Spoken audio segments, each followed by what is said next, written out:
Hi everyone, Assalamualaikum warahmatullahi wabarakatuh. Let me introduce myself.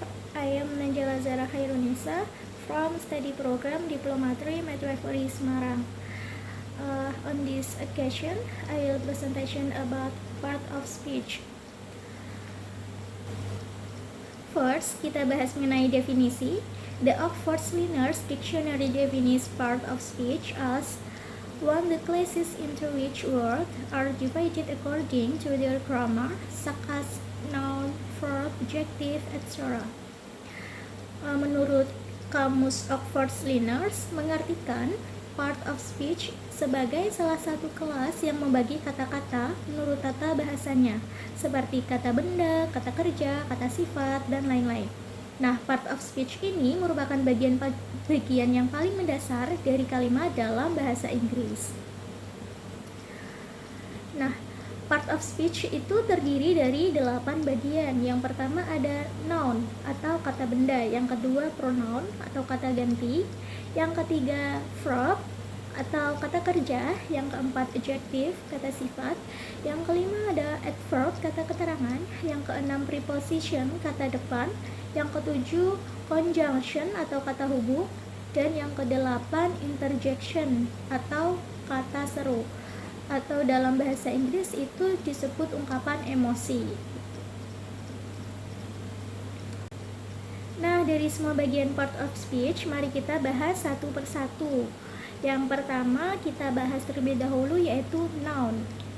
Noun are words that are used to name people, place, animals, ideas, and things. Kata benda adalah kata yang digunakan untuk menamai orang, tempat, binatang, ide, dan benda. Example, contohnya ada ball, care, book, shoes, bag, John, teacher, etc. Ball ada bola. Nah, bola kan kata benda yang tidak berwujud. Nah, benda itu ada yang berwujud dan ada yang tidak berwujud. Care juga benda yang berwujud. Terus ada book, buku, shoes, sepatu, bag, tas. John. Nah, John itu kan nama orang ya, nama orang yang tidak berwujud. Nah, itu juga disebut termasuk noun atau kata benda. Nah, contoh dalam kalimat I have a pet. Saya punya seekor hewan peliharaan. Nah, pet itu disebut kata benda karena menunjukkan nama hewan. Terus, is this your book? Apakah ini buku Anda? Nah, di sini kata bendanya yaitu book, menunjukkan objek. Ella live in France. Ella tinggal di Prancis. Nah, di sini kata bendanya yaitu France karena menunjukkan tempat gitu. Nah, kita bahas selanjutnya yaitu mengenai pronoun. Pronoun is a word used in place of a noun. Artinya kata ganti adalah kata yang digunakan mengganti kata benda. Contohnya dari kata ganti yaitu ada I, you, she, he, it, we, they, that. Nah, contoh penggunaan dalam kalimatnya I have a shirt, you have a book, it has a bone. Nah, di sini kata gantinya yaitu I have a shirt. Nah, kata ganti ini I ini menggantikan kata benda. You have a book, it has a bone. It juga itu menggantikan kata benda itu. Next, selanjutnya kita bahas mengenai verb atau kata kerja. Verbs are words that denote an action that is being performed by the noun or the subject in a sentence. They are also called action words. Kata kerja adalah kata yang menunjukkan tindakan yang dilakukan oleh kata benda atau subjek dalam kalimat. Kata kerja juga disebut kata tindakan. Example, contohnya to be, have, do, like, work, sing, can, must, dan lain-lain. Contoh dalam kalimatnya I wash my motorcycle. Saya mencuci sepeda motor saya. Nah, di sini kata kerjanya yaitu wash, mencuci. Terus ada I help my mom to clean kitchen. Saya membantu ibu saya membersihkan dapur. Kata kerjanya yaitu help, membantu. Nah, biasanya kata kerja itu setelah subjek. Tidak selalu setelah subjek sih, tapi biasanya setelah subjek. Nah, selanjutnya kita bahas mengenai adjective atau kata sifat.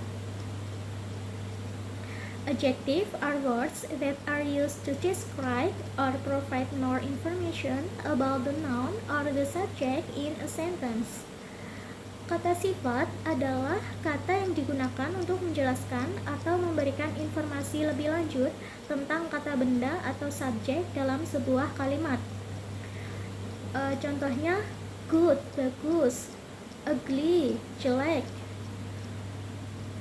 beautiful, cantik, late, terlambat.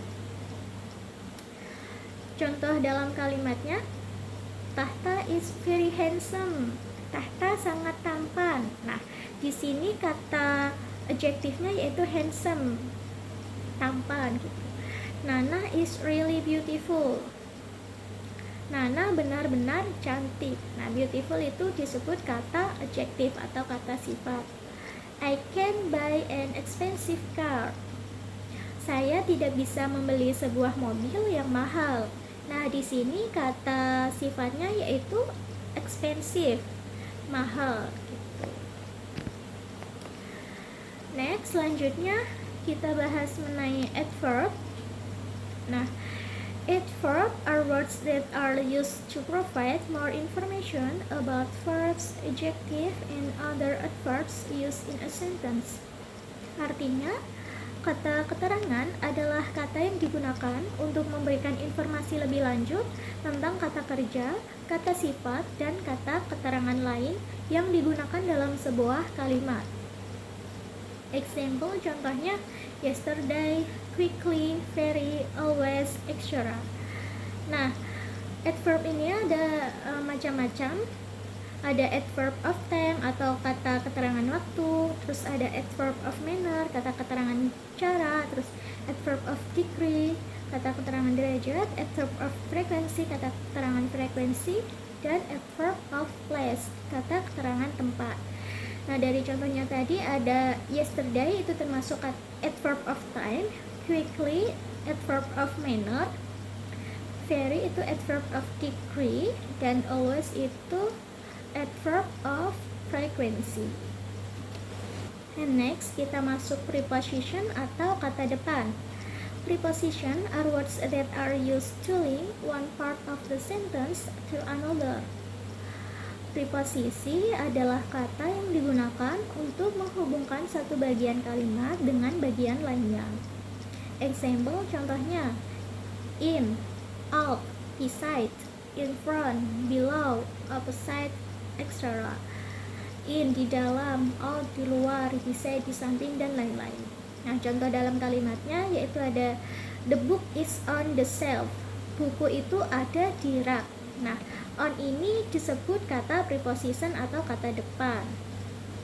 They went for a walk in the park. Mereka pergi jalan-jalan ke taman. Di sini kata depannya yaitu in. In menunjukkan preposition atau kata depan. Selanjutnya yaitu conjunction. Conjunction are a part of speech that is used to connect two different parts of a sentence, phrase, and clauses. Kata konjungsi adalah kata yang digunakan untuk menghubungkan dua bagian kalimat, frasa, dan klausa yang berbeda.